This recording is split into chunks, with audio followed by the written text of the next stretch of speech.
अस्सलाम वालेकुम, मैं हूं नूर और आप देख रहे हैं प्रोग्राम बनाम सरकार। जी तो नाज़रीन, आज के इस प्रोग्राम में हम ऐसे तबके पे बात करेंगे जिनको ना तो हमारी सोसाइटी में एक्सेप्ट किया जाता है और एक्सेप्ट करने के अलावा उनको हमेशा तनकीद का निशाना बनाया जाता है। ना तो उनके घर वाले उनको एक्सेप्ट करते हैं और ना ही उनको हमारी सोसाइटी में वो इज़्ज़त दी जाती है। आज के इस प्रोग्राम में हम बात करेंगे ट्रांसजेंडर को किन किन मसाइल का सामना करना पड़ता है। अगर वो जॉब के लिए अप्लाई करते हैं तो कौन सी ऐसी मुश्किलात हैं जो उनको देखनी पड़ती हैं। इसी मसले पे आज के इस प्रोग्राम में बात करेंगे। हम आपको ग्राउंड रियलिटी दिखाएंगे। मेरे साथ रहिए और देखते रहिए प्रोग्राम बनाम सरकार। नाज़रीन, प्रोग्राम को आगे बढ़ाते हैं। हमारे साथ इस वक्त मौजूद हैं CEO pro gender support foundation की। इनसे मज़ीद जानते हैं इस बारे में। अस्सलाम वालेकुम। वालेकुम सलाम। कैसी हैं मैम आप? अल्हम्दुलिल्लाह मैं ठीक हूँ। क्या नाम है आपका? मेरा नाम सबा गुल। अच्छा मैम, मैं आपसे ये जानना चाहूँगी कि आपने अपना करियर का आगाज़ कैसे किया? ये मेरे एक अंदर जुनून था बचपन से। मैं एक बिज़नेसमैन थी, मेरा भैंसों का कारोबार था, नस्ले के पानी का, चाय की पत्ती का।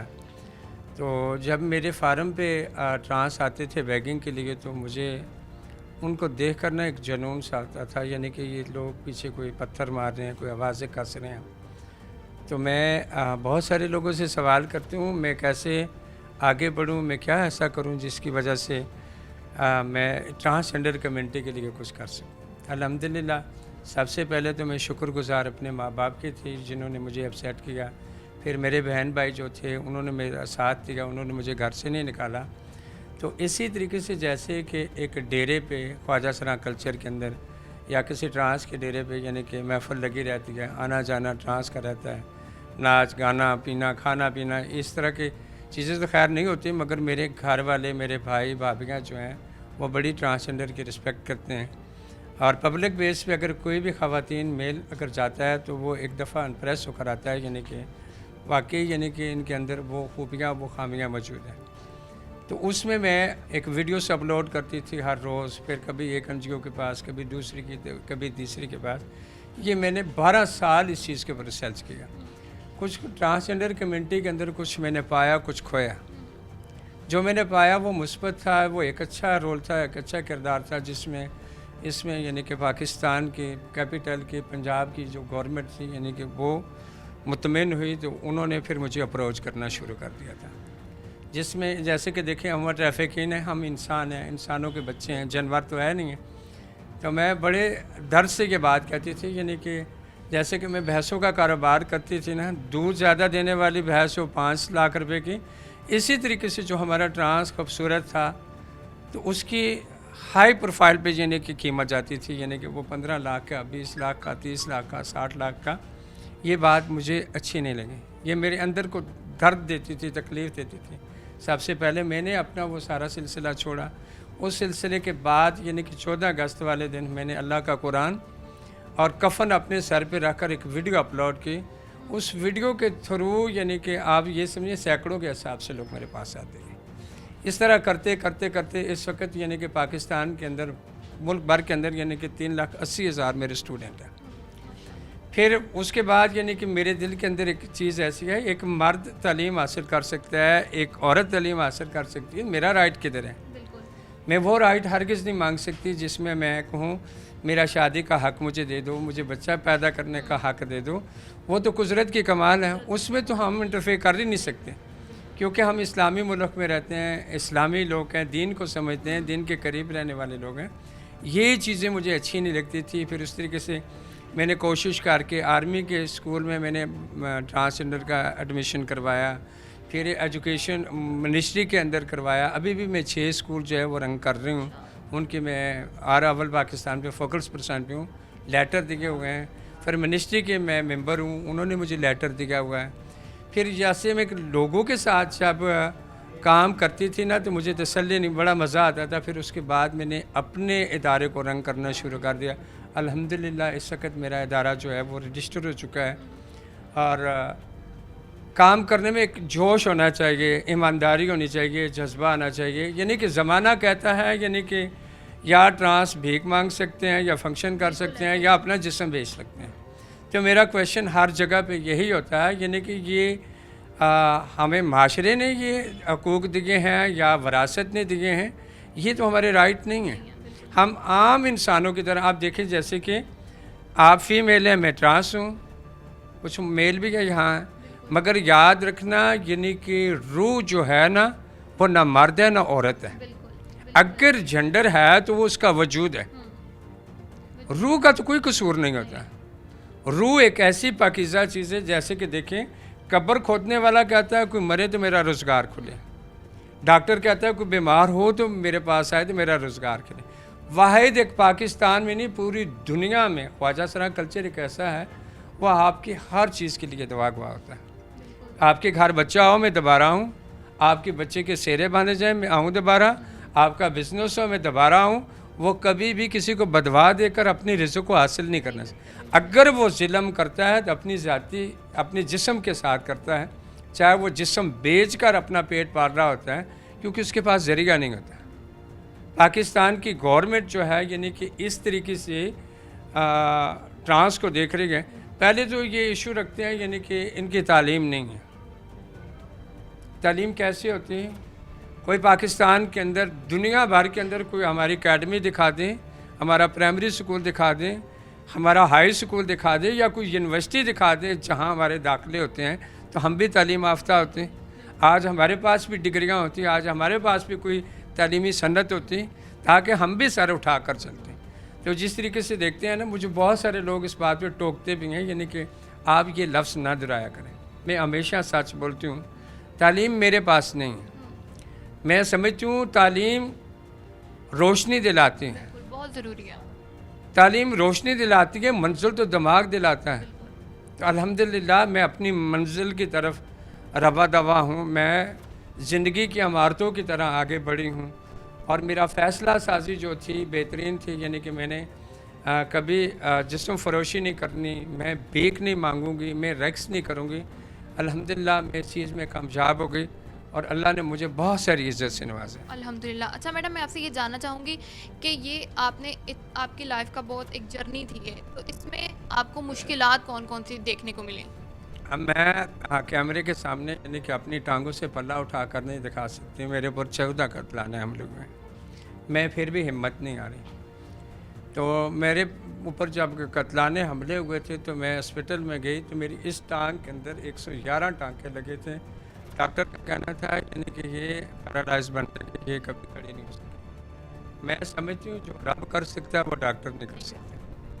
अल्हम्दुलिल्लाह यानी कि उस तरीके से जैसे कि उमर ट्रैफिकिन के जो बच्चे मेरे पास आते हैं उनको आज़ाद करती हूँ। मेरी अपनी कम्युनिटी की तरफ से मुझे बहुत सारे ताने तकलीफ़ें सुनने को मिलती हैं।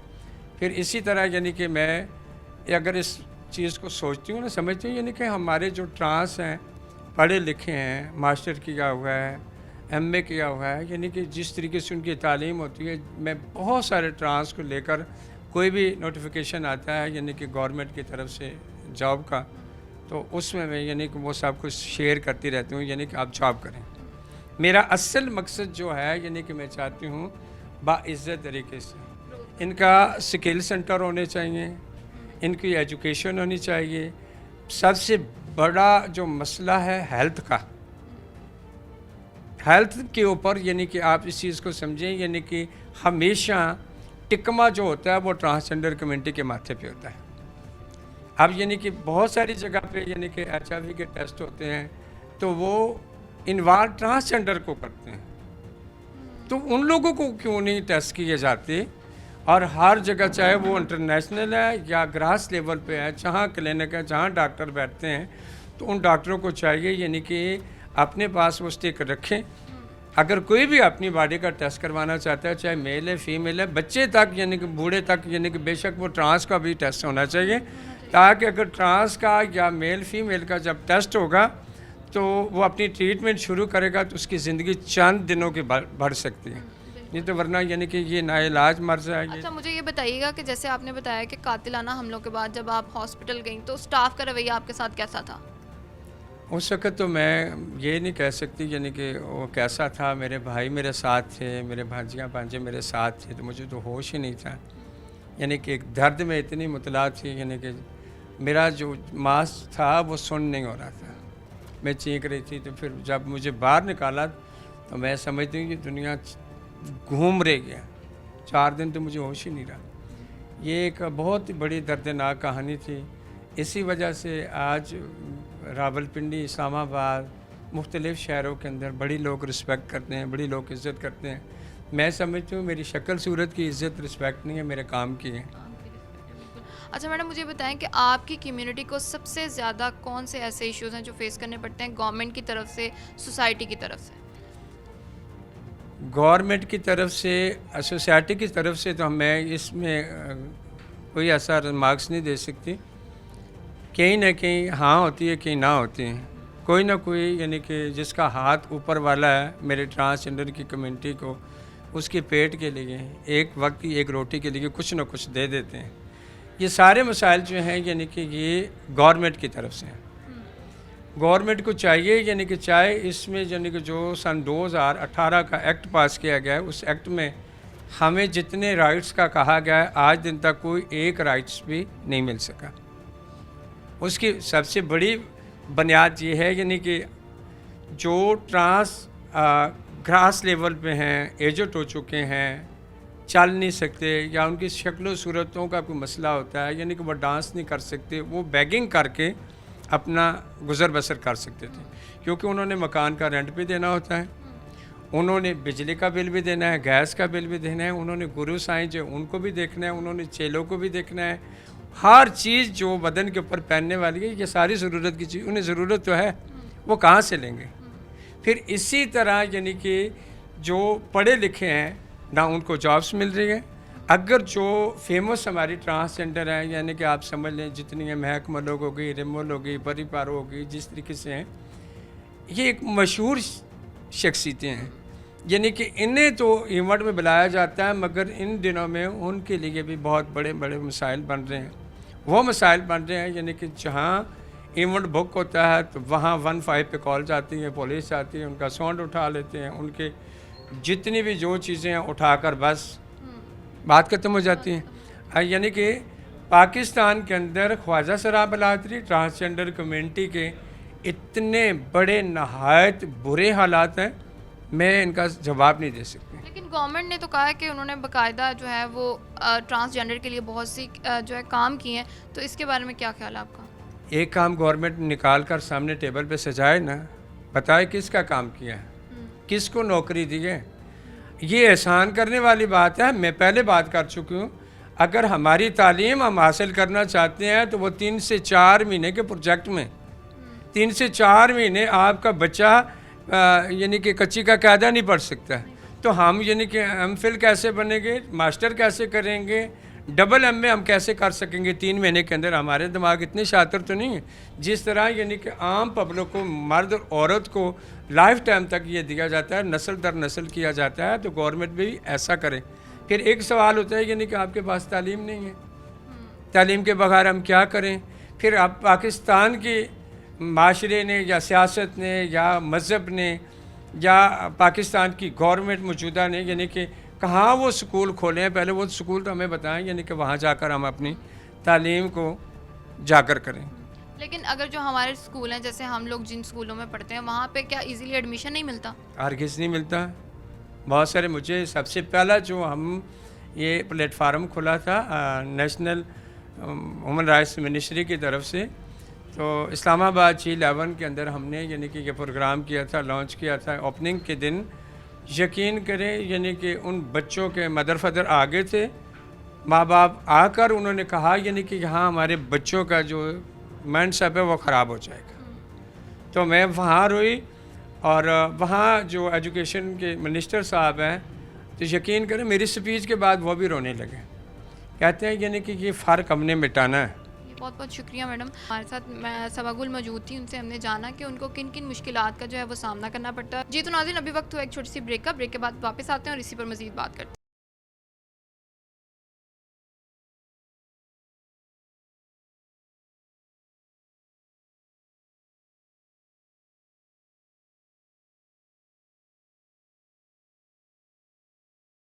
वेलकम बैक नाजरीन। अभी हमारे साथ एक और ट्रांसजेंडर शिल्पा मौजूद है, इनसे मज़ीद जानते हैं इसी बारे में। अस्सलाम वालेकुम।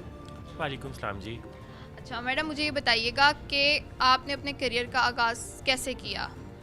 जी, मैंने 2015 से इस्लामाबाद गई और वहाँ पे मुख्तलिफ़ एनजीओज़ में काम करने के बाद मैंने 2021 में कम्युनिटी बेस्ड ऑर्गेनाइजेशन थी सो कॉल्ड साथी फाउंडेशन के नाम से वो ज्वाइन की और उसमें प्रमोट होते होते मैं 2024 में मुल्तान सिटी को लीड करते हुए एज ए प्रोजेक्ट मैनेजर मैंने काम किया और उसके बाद फिर दोबारा मुझे डिमोट कर दिया गया, एचआर की सीट पे आ गई और फिर मुझे स्टाफ मेंबर एक थे उनसे ज़ाती इख्तलाफ हुआ और वो इख्तलाफ लड़ाई पे ख़त्म होके उसके बाद नाइंसाफ़ी ये हुई कि उसको मैनेजर की पर्सनल सपोर्ट होते हुए उनको पैम्पर किया गया और मुझे टर्मिनेट कर दिया गया। ख्वाजा सरा नेटवर्क लिखा जाता है साथी फाउंडेशन के नीचे और अगर ख्वाजा सरा नेटवर्क है तो कम्युनिटी के साथ ही इस तरह की सिर्फ मैं एक मिसाल नहीं हूँ, साथी फाउंडेशन के कई ऐसे एम्प्लॉय हैं जो ट्रांसजेंडर कम्युनिटी होते हुए भी उनके साथ नाइंसाफ़ी की गई। कम्युनिटी बेस्ड ऑर्गेनाइजेशन होते हुए जब हमें ही कम्युनिटी बेस्ड ऑर्गेनाइजेशन से डिस्क्रिमिनेशन का सामना करना पड़े ख्वाजा सरा कम्युनिटी होते हुए तो फिर काहे का ख्वाजा सरा नेटवर्क। तो जहाँ तक शिल्पा की बात है तो इसके अलावा फिर मैंने ट्रांस स्कूल के हवाले से पिछले 2.5 साल से फैसलाबाद को लीड करते हुए एज ए टीचर मैंने वो प्रोजेक्ट भी डन किया और पंजाब स्किल डेवलपमेंट फ़ंड के हवाले से कोऑर्डिनेटर की हैसियत से बैच 1 और बैच 2 को देख रही हूँ जो ट्रांसजेंडर की स्किल के हवाले से एज ए ऑब्जर्वर मैंने जब इलेक्ट हुए तो उस इलेक्शन कैंपेन में मैंने फाफन इदारे की तरफ से एज ए ऑब्ज़र्वर जो है ना इस्लामाबाद में हिस्सा लिया। इसके अलावा मैंने गौतम से नेवटिक बैच से पाकिस्तान की फ़र्स्ट ट्रांसजेंडर जिसने शेफ़ का कोर्स किया और एमएससी मेरी एजुकेशन है। मैडम मुझे ये बताइएगा इन सब में आपको हर्डल्स क्या देखने को मिली? हर्डल्स तो बहुत सारी हैं जो मेरी बाकी सहेलियों ने भी बताई हैं बट मेरा थोड़ा सा सिनेरियो ये है कि मैं एक प्रैक्टिकल इंसान और मैं बात करूँगी फ्यूचर और अपकमिंग जो इश्यूज़ हैं उन पे। ठीक है, हर्डल्स तो वही सेम हैं जो सोसाइटी की होती हैं और स्टिग्मा हमें ब्रेक करना पड़ता है, चाहे वो बच्चा हो, बूढ़ा हो, औरत हो, हर एक को मुश्किलात का सामना करना पड़ता है क्योंकि सोसाइटी है, हर तरह के लोग रहते हैं और हर तरह की मुश्किलात देते हैं और हमें बर्दाश्त करनी पड़ती हैं। तो इसी तरह ट्रांसजेंडर कम्युनिटी भी इन चीज़ों से कोई अलहदा नहीं है, हम भी सोसाइटी में रहते हैं तो वही मुश्किलात का सामना जो खातून को घर से निकलने से लेकर वापस घर जाने तक करना पड़ता है वो सारी हमें भी सामने होता है, कुछ ज़्यादा होता है बस फर्क। बिल्कुल ही कुछ ज़्यादा होता है। अच्छा मुझे ये बताइएगा कि फ्यूचर के क्या प्लान्स हैं? फ्यूचर के प्लान्स यही हैं कि जब मुझे साथी फाउंडेशन ने टर्मिनेट कर दिया तो शो कॉज नोटिस दिए बिना तो मेरी मैं फिर भी चुप करके बैठ गई कि चलो कोई बात नहीं, एक इदारे से इतने अरसा मैंने रिस्क हलाल कमाया है तो अब क्या ही कर सकती हूँ। बट जब टर्मिनेशन के बाद मेरी 18 दिन की सैलरी कट कर लिया, मुझे शो कॉज नोटिस नहीं दिया और फिर मेरे दूसरे प्रोजेक्ट में भी रखने अड़ाए।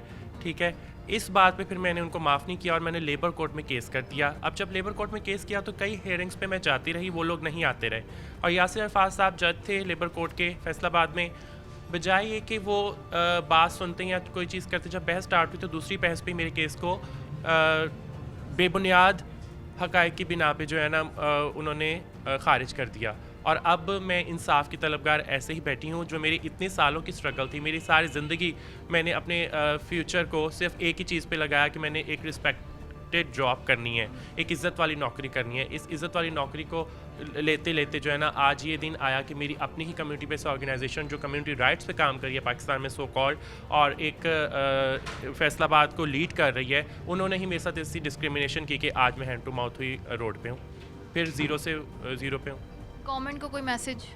गवर्नमेंट को मैं मैसेज यही देना चाहूँगी कि ख्वाजा सरा स्कूल के हवाले से कि जो ख्वाजा सरा कम्युनिटी उसके लिए तालीम जैसी अहम जो चीज़ है वो बहुत ज़्यादा ज़रूरी है, उसके लिए खुदारा कोशिश की जाए और ख्वाजा सरा स्कूल जो कि बंद कर दिया गया है बिना बताए उसको दोबारा री ओपन किया जाए।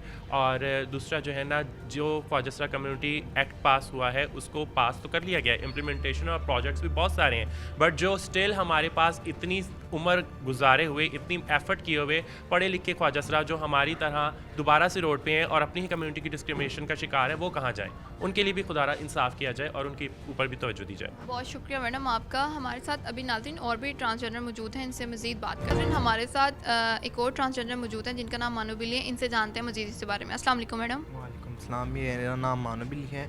आप क्या करती हैं? मैं FWMC में टेलीफोन ऑपरेटर हूँ और मैं यही कहना चाहूँगी कि मैं उधर 3 साल से तैनात हूँ।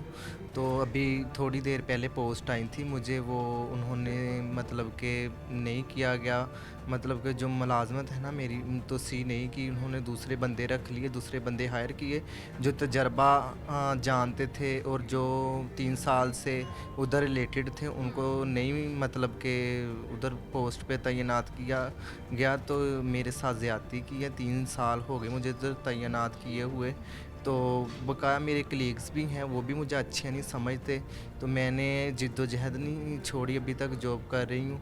तो जो मेरे कलीग हैं और वो दूसरे लोग हैं, वो मुझसे जेलसी फील करते हैं, ये इधर क्यों तैनात है, ये भाग जाए, इतनी इतने मुझे बहुत से ऐसे नागवार बातें करते जिसकी वजह से मैं अभी तक जॉब नहीं छोड़ी, उधर ही तैनात हूँ। और मेरी मरियम नवाज़ से CMS साहबा से ये अपील है कि मुझे ठीक है उधर जो है ना टेलीफोन ऑपरेटर पे तैनात पक्की पोस्ट पे किया जाए। मैं अभी आपको परमानेंट नहीं किया गया? नहीं, परमानेंट नहीं मुझे किया गया। क्या वजह है? उन्होंने दूसरे बंदे हायर किए हैं, ठीक है, वो मतलब कि मुझे तजर्बा भी है, 3 साल से जॉब भी है, उन्होंने वो किए बंदे तैनात किए हैं जिनको तजर्बा ही नहीं है और जिनको कोई मतलब कि लेना देना ही नहीं है, उनको आती नहीं है मतलब कि फ़ोन अटेंड करना और गुफ्तगू और लैंग्वेज ऐसी आती नहीं है। उन्होंने दूसरे बंदे हायर किए हैं जो तजर्बे के बगैर है, जिनके पास तजर्बा है और जिनके पास ये चीज़ें हैं उन्हें तैनात नहीं किया गया। ये हमारे साथ सख्त ज़्यादती की। बहुत बहुत शुक्रिया मैडम जी। तो नाज़रीन, आपने इनकी बात सुनी कि 3 साल से ये एक पोस्ट पे मौजूद हैं, लेकिन इसके बावजूद भी इनको परमानेंट नहीं किया गया। इसी पर मज़ीद हमारे पास बात करने के लिए जो है और भी ट्रांसलेटर मौजूद हैं, उनसे बात करते हैं।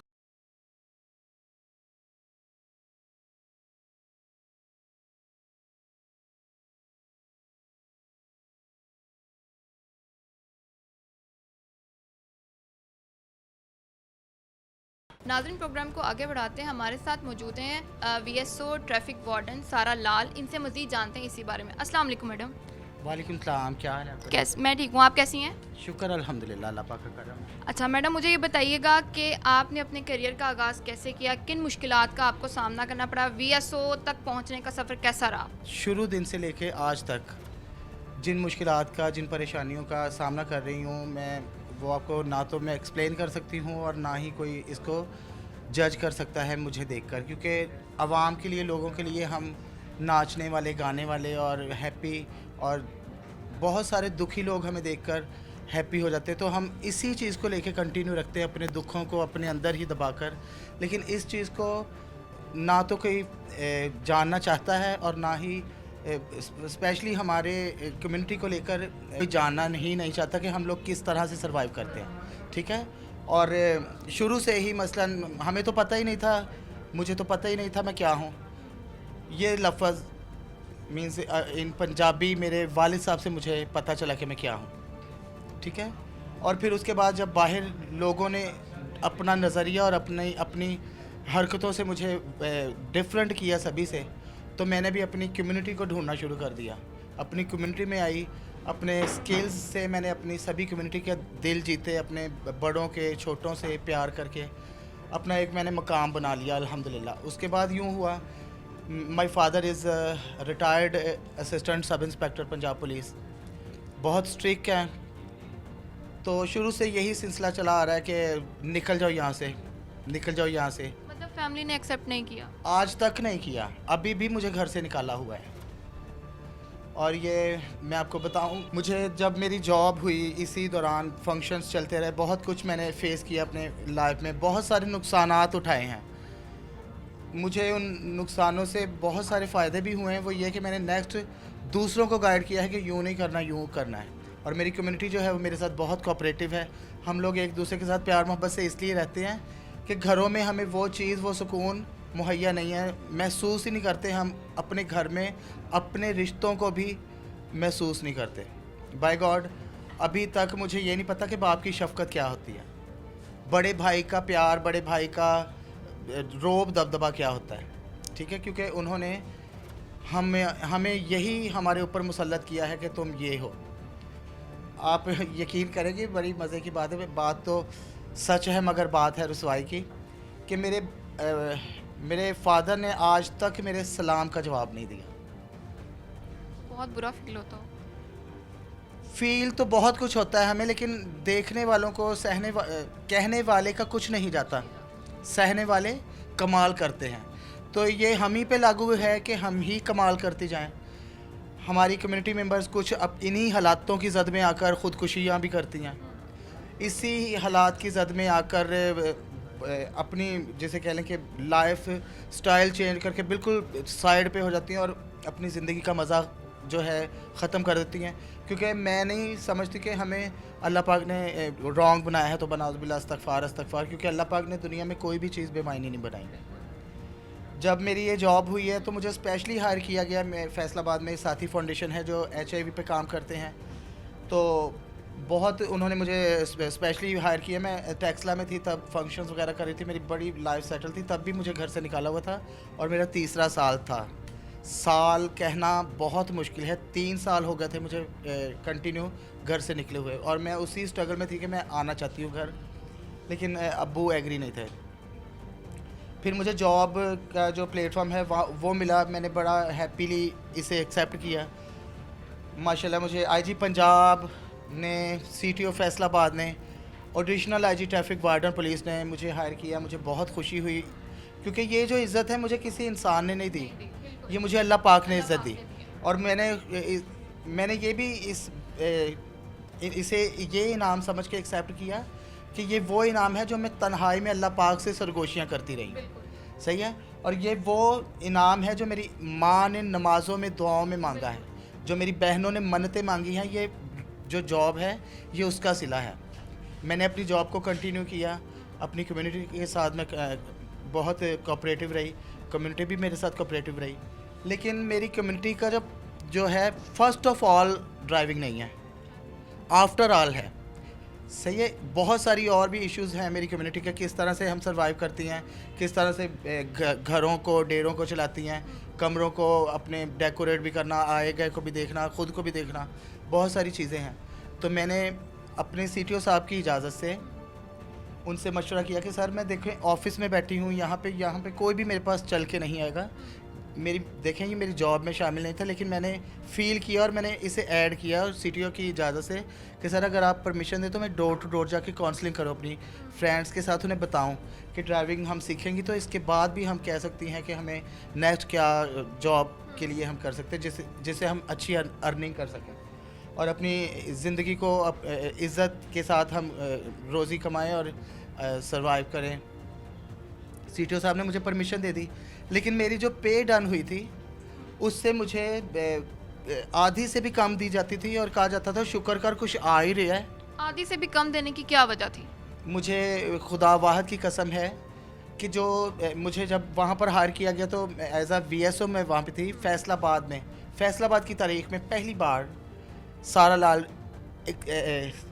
वहाँ पर VSO सिलेक्ट हो गई।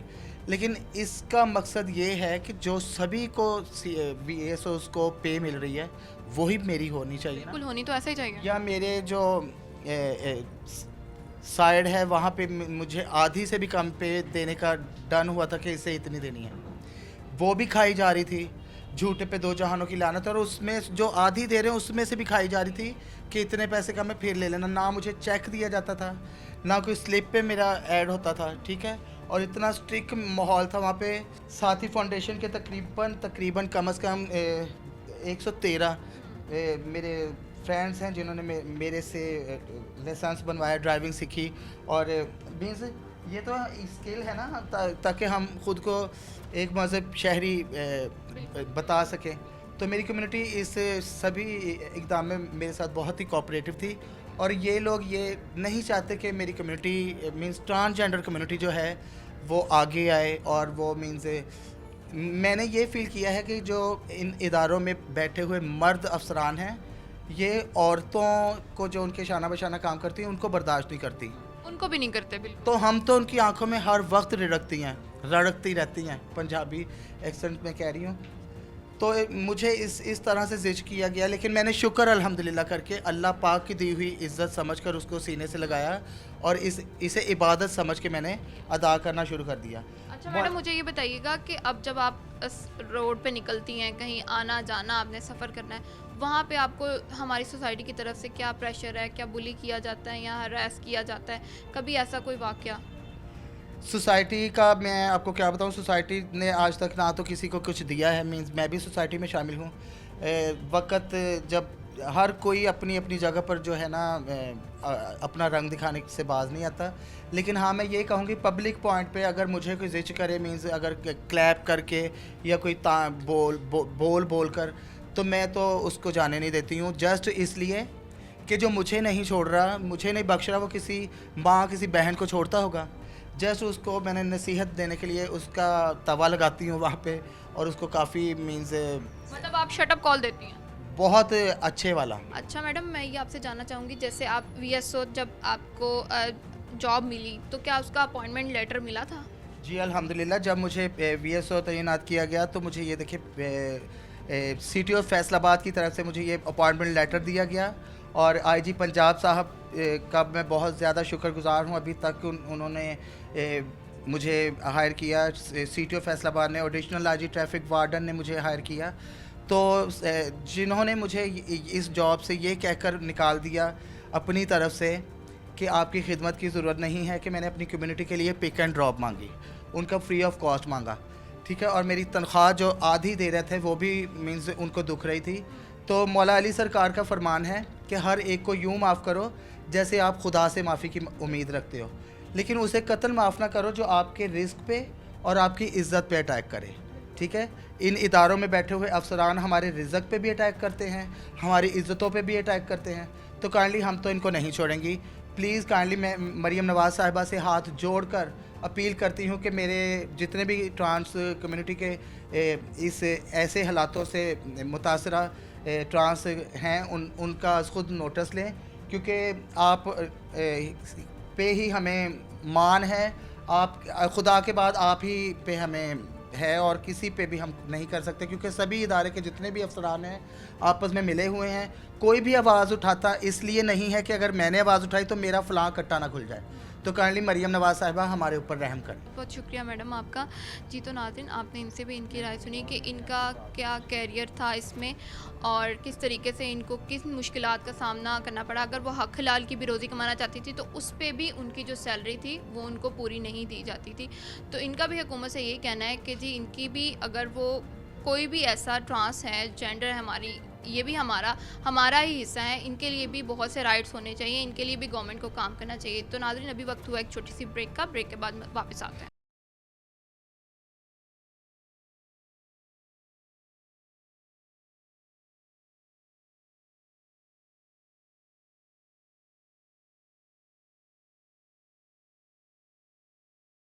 नाज़रीन, हमारे साथ एक और ट्रांसजेंडर मौजूद है जिनका नाम रामेश है। इनसे मज़ीद जानते हैं इनके बारे में। अस्सलाम वालेकुम। वालेकुम सलाम रहमतुल्लाहि व बरकातहू। मैडम, आप क्या करती हैं? मैं फैसलाबाद कचहरी में एक लॉयर की असिस्टेंट हूँ और क्लर्क बार की चेयरमैन हेल्थ हूँ, एक्स नायब सदर, एक्स फाइनेंस सेक्रेटरी।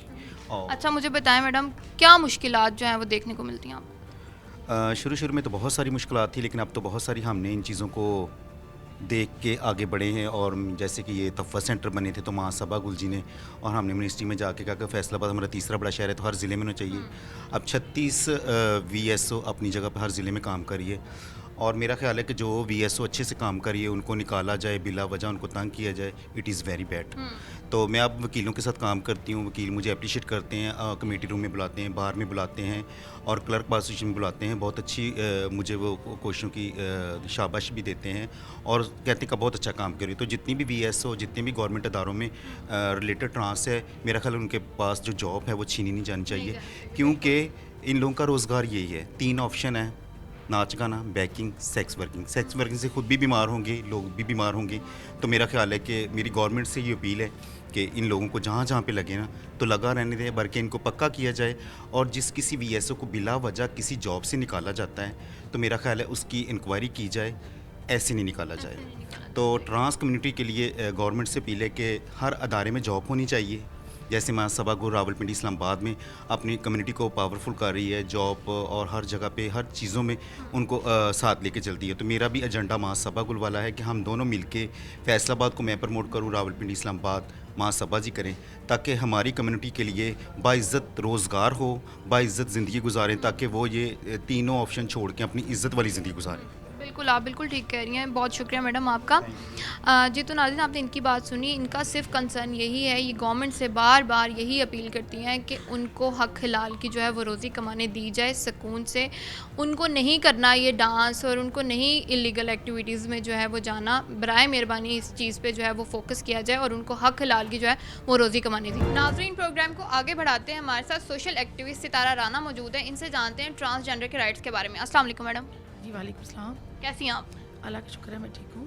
अच्छा मैडम, मुझे बताएं, आप देख रही हैं कि ट्रांसजेंडर के बहुत से मसाइल हैं, उनको सोसाइटी में बहुत ज़्यादा प्रेशराइज़ किया जाता है, जहाँ पे अगर वो काम भी करती हैं तो भी चीज़ों को जो है वो उस तरीके से नहीं देखा जाता। तो आपकी एनजीओ इस पे क्या काम कर रही है? जी मेरी जो एनजीओ है वो बच्चों के लिए, ख़वातीन के लिए, ह्यूमैनिटी के लिए काम करते हैं। ट्रांसजेंडर भी उसमें आते हैं, ये भी इस मुआशरे का हिस्सा है। और इनके लिए जो मेरी कोशिश है कि ये लोग पढ़ लिख जाएँ, अच्छी जॉब करें, अपना खुदार शहरी बने, मुफीद शहरी बने, जिससे हमारी मुल्क कौम का वक़ार बुलंद हो। और मेरी तो हमेशा से यही कोशिश रही है कि ताकि मैं ट्रांसजेंडर के लिए हम टेक्निकल एजुकेशन लेके आएँ। वैसे भी इनके लिए स्कूल भी होने चाहिए। बहुत से ट्रांसजेंडर्स का ये होता है कि हमें स्कूल कॉलेज में हमारे पास कोई अलग क्लास नहीं होती, हमें हमारे लिए हुटिंग की जाती है, हमें स्टडी में मसला या बचपन में ही बड़े इनके साथ मसाइल दरपेश होते हैं। हमें फैमिली ऑन नहीं कर रही, हमारे रिलेटिव, हमारे इज़्ज़ोकार हमें ऑन नहीं कर रहे। तो ये इनके मसाइल जब ये थोड़े से बड़े हो जाते हैं 18, 15, 20 साल में, फिर ये इनकी जो सोच एक सेट हो जाती है, उसी के मुताबिक ये जो फिर अपनी ज़िंदगी गुजारते हैं। लेकिन मेरी ये कोशिश है और ख्वाहिश है कि बचपन से ही अगर सोसाइटी अच्छे तरीके से मूव करें। हर सोसाइटी में हम अल्हम्दुलिल्लाह हम एक मुसलमान कंट्री है, मसाजिद हैं हमारे पास। तो मसाजिद में जैसे हमारे कारी साहब खुतबा देते हैं तो उसमें ये भी इंसान है, इस माशरे का हिस्सा है। वहाँ खुतबा जुमा में अगर ये बात कर दी जाए कि इस इलाके में जितने हमारे ट्रांसजेंडर उनको इज़्ज़त की निगाह से देखें और अगर वो अपना एक प्रॉपर रोल अदा करें, इनके लिए एक लिस्ट बनाएं। इनके लिए मसाजिद में सब लोग बराबर होते हैं, इंडस्ट्रियलिस्ट भी आते हैं, अच्छे जॉबियंस भी आते हैं। वहाँ इनको थोड़ा सा स्किल दे के अगर इनको उस लेवल पर ही किसी अच्छी जॉब पर लगा दिया जाए तो ये उस इलाके, उस कॉलोनी के लिए भी एक अच्छा इकदाम होगा।